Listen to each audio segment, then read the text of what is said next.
here we are, finally live. This week we managed to keep our regular schedule on Thursday. And this is actually quite an interesting live because we have started our English courses now, haven't we, Robin? Yes. Finally, after so much talking about it. So what do you think? How are they going?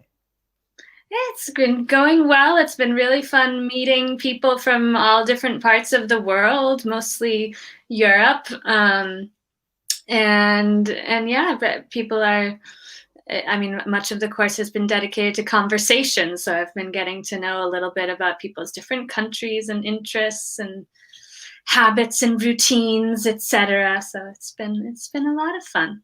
Of course. Yes, it has. I've had a course last week and it was really interesting to hear people from all over Europe and why they have decided to take on this course. And there's mostly teachers, but I also have a hotel owner who is looking to improve her English to be able to host events in her location, you know, when the world goes back to normal and everything else. Someday. Someday. And talking about the world going back to normal, one of the things that I wanted to talk with you today about is how our habits changed recently. Because the subject that we have worked with our first English classes from last week and this week is present simple and present continuous, okay, mostly. And we use these tenses to talk about what I am doing right now and what I usually do. And so we use this. And I want to provide some useful material for the students who are studying with us in practicing this in real life conversations. And so this is why this is what we wanted to talk about today. So our routines, how they've changed, and how we can talk about them and talk about routines that change. So, Robin, first of all, what is right now your daily routine?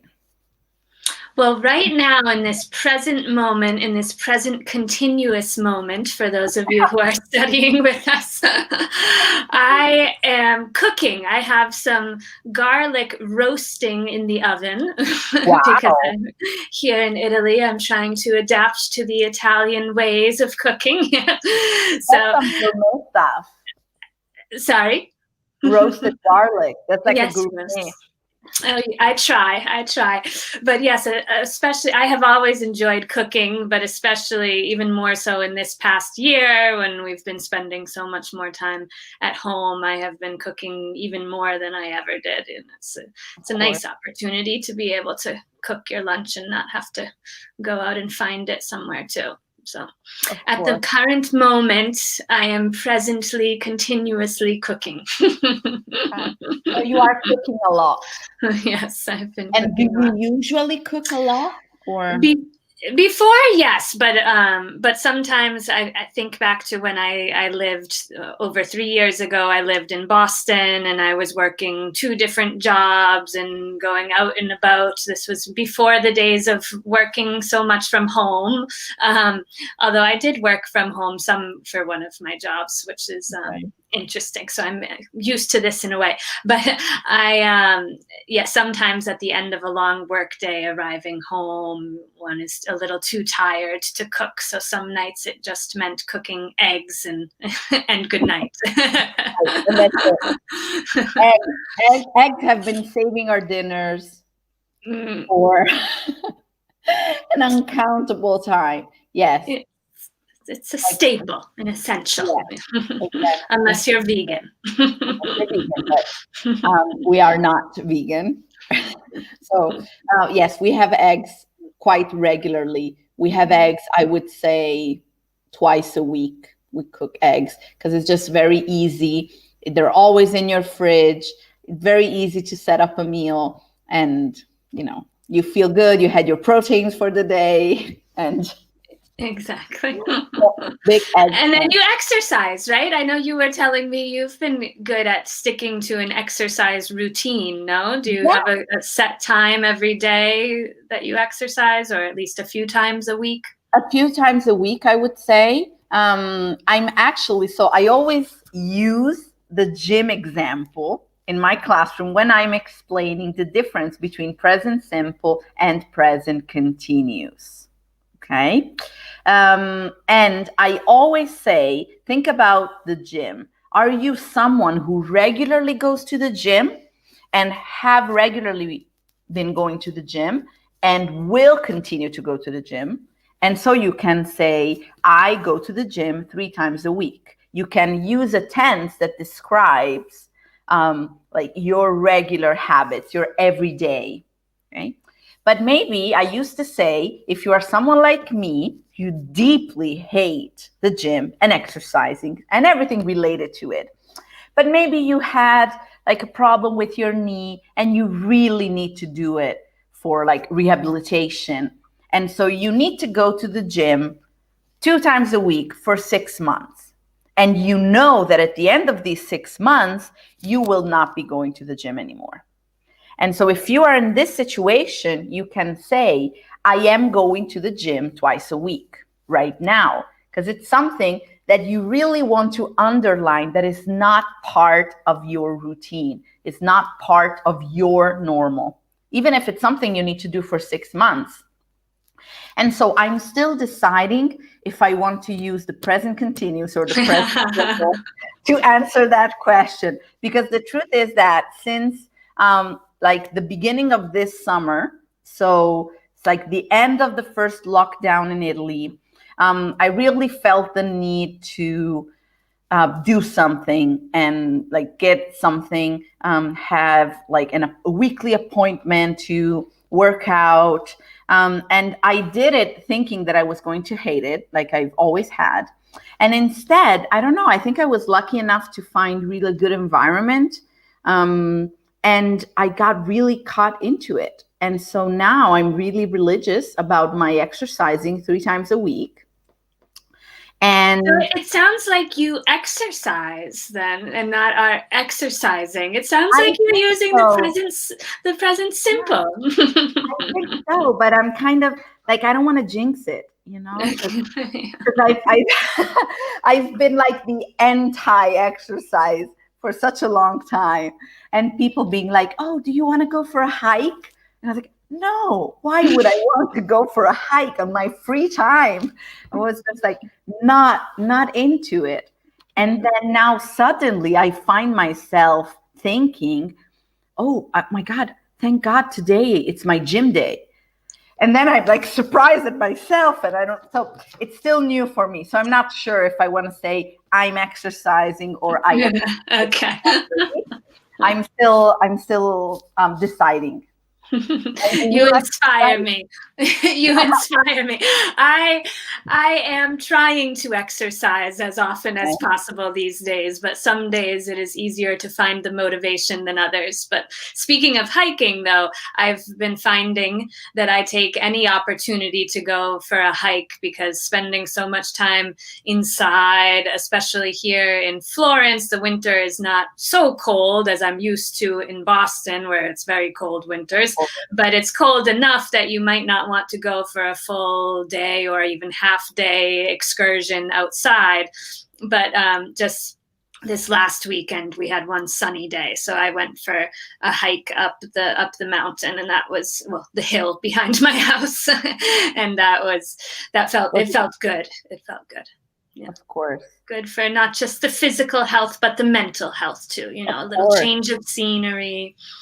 So that is something. Yeah, I think maybe I used to exercise more before lockdown, but now it's something that I want to work back into my routine, practicing yoga too from home. That's something that I used to do I would go to the yoga studio and take a live class, but obviously now that's harder to do. But it's so nice to have the option to be able to watch a YouTube yoga course, or even just do it. I've been practicing yoga for so long now that I can just do it on my own at home, and you only need enough space to put your mat down on the floor. And so. Because you're not supposed to say you do yoga, right? You practice yoga. I guess, yes. If you want to be technical, you practice yoga, yes. And how often do you practice yoga? Let's see. I practice yoga probably on average 2 days a week, but I would like to practice more. I think 2 days a week is definitely better than no days a week, and it's I think it's important to set realistic goals for oneself. Definitely. But yeah, no, I very much enjoy the time to kind of relax. Even if it is exercising and moving, it's also a way to relax the mind and the body. Absolutely. I found that when I was working outside the house, the idea of working out inside the house was it felt like a win-win. Like you're not losing any time commuting. You don't have to deal with all of that, changing room and having to bring your stuff to shower. And then, it felt like more convenient to the idea of exercising indoors or in your house. It felt like it was a good news and something that could be very convenient and easy.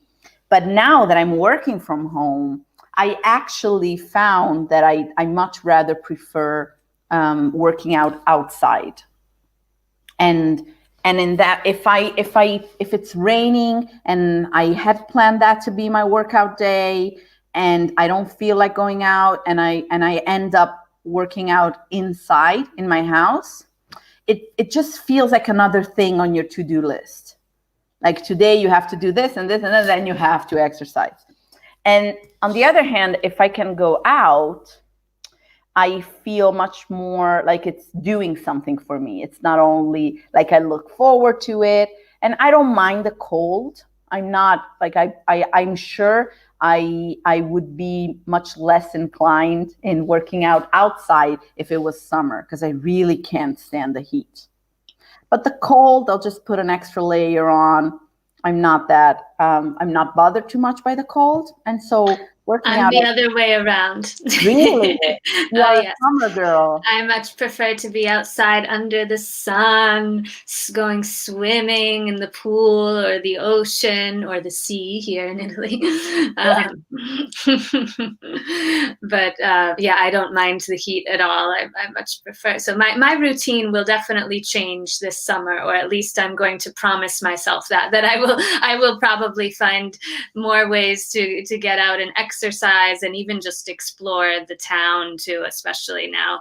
Florence is, it's sad in many ways that the tourists and students have not been able to travel here, but it's also a nice opportunity to see the city without the crowds and go around and visit all these places that are usually on such crowded streets. So I look forward to doing that even more as the weather gets warmer, because I don't like the cold winter.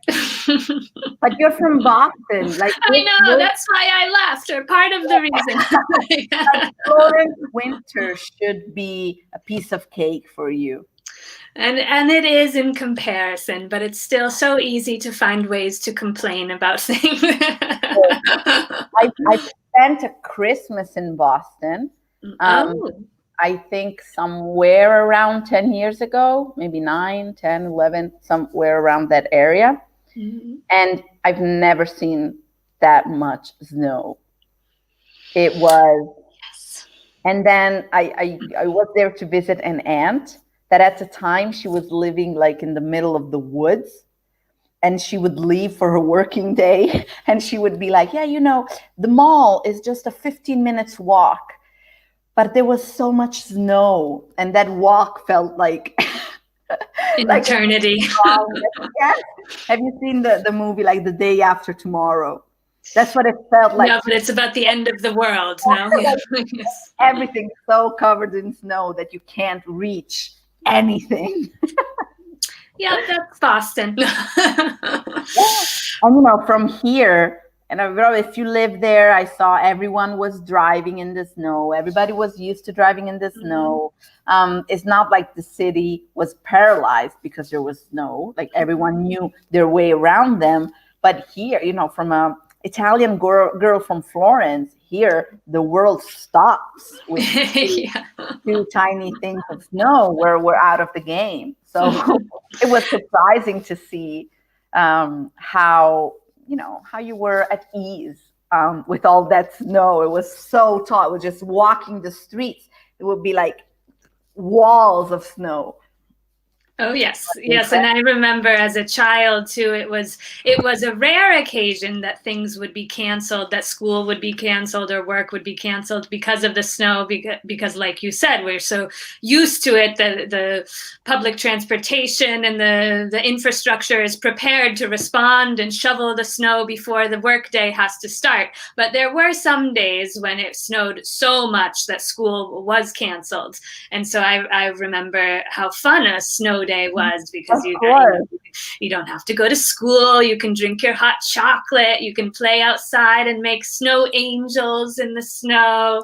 But poor children today, I don't know how. I think the snow day is a little obsolete. They can still learn online. Which right. Is there ever going to be a snow day again? Like, that would be an interesting question, because of course, like right now, yes, I mean, it will be interesting to see how much of these new habits we will carry with us. Mm-hmm. I really hope that we will be able to bring the good things with us. And some of the good things, for example, at least here in Italy, is quite well known that we tend to have a bit of a problem with bureaucracy. So we tend to exaggerate with our red tape, and usually something that could in theory be so simple, we make it very difficult, because you have to visit 5 different offices and you need 3 different authorization, whatever. And I found the 2 or 3 things that I had to do during this time, I found that with the COVID protocols, miraculously, people learned how to use emails. It was shocking. Things that you used to need to go to the special office, stay in line, take your number, spend half of the morning there. And then now it's an email. And it could have been an email before, of course. So much more efficient. So we need to hope that we can bring a little bit of that with us, at least the good part. Yes. And I wonder, when school will go back to normal and be 100% face-to-face, what will happen on a snow day? Yeah, I mean, I think we are all becoming a little more tech savvy, whether we want to or not. I know a lot, especially teachers, have been learning a lot about new technologies and e-learning platforms, et cetera, and different ways to share information virtually. So yeah, in many ways, it is that much more possible now to communicate even when you're not in person. But it will be interesting to see how much of this we carry forward with us. I think, like you said, though, I think it's important to hold on to these new tactics and these new strategies, that the ones that work well, like using email to respond to a simple question rather than making someone wait in line. But yeah, it will be interesting.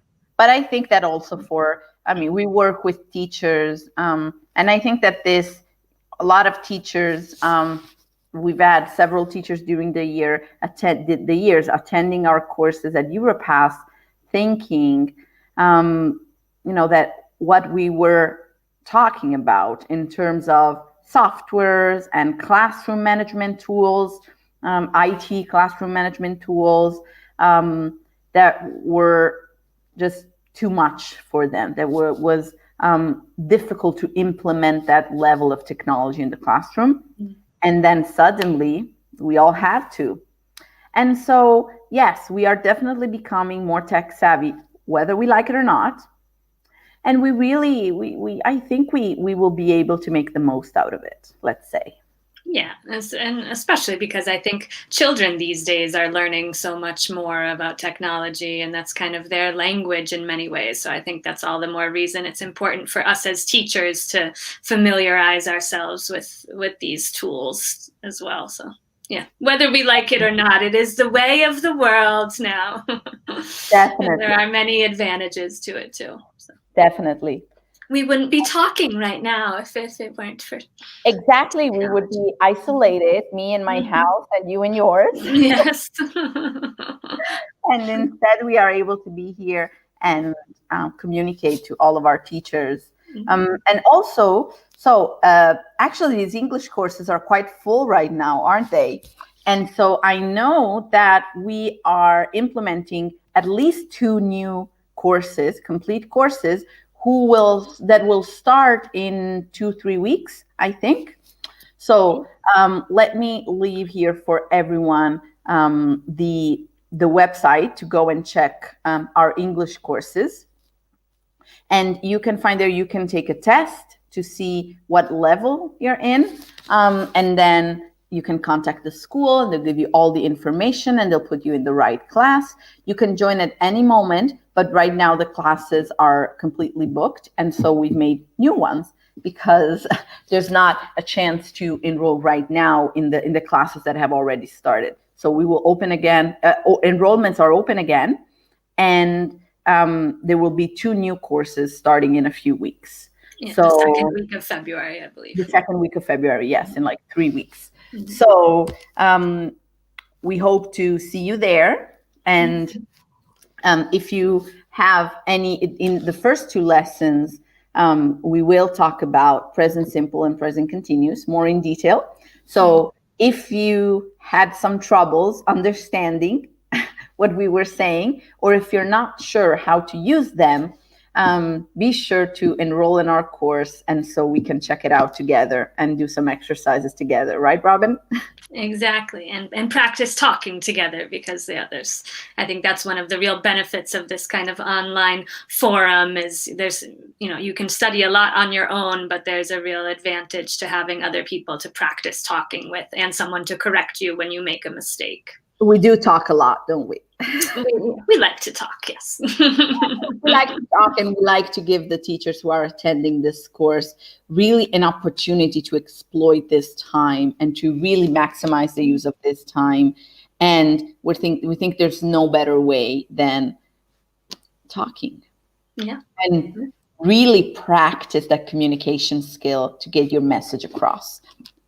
And that's really all we want, right? Get that empowerment of being able to communicate in English efficiently. That's what we want. So yeah, it's a useful tool, especially as teachers too. Yes. Yeah. Okay, Robin. So thank you for joining me. That was just a nice chat to take a break from our day. Yes. Just a nice way to reconnect for a second. So thank you for being with me. Thank you for being with us. Thank you to the teachers that followed us. I saw there was a steady audience. They didn't comment much today, but they were there. Okay. And then, as this is these meetings are always saved in the Facebook profile, so people can go back and watch it later on. And so usually we have more people joining in the next few days. So thank you again. It was really nice talking to you. Thank you, Cristina. I will see you soon. See you soon. Bye, Robin. Enjoy the rest of your day. Bye, Cristina. Bye, everyone. Bye-bye.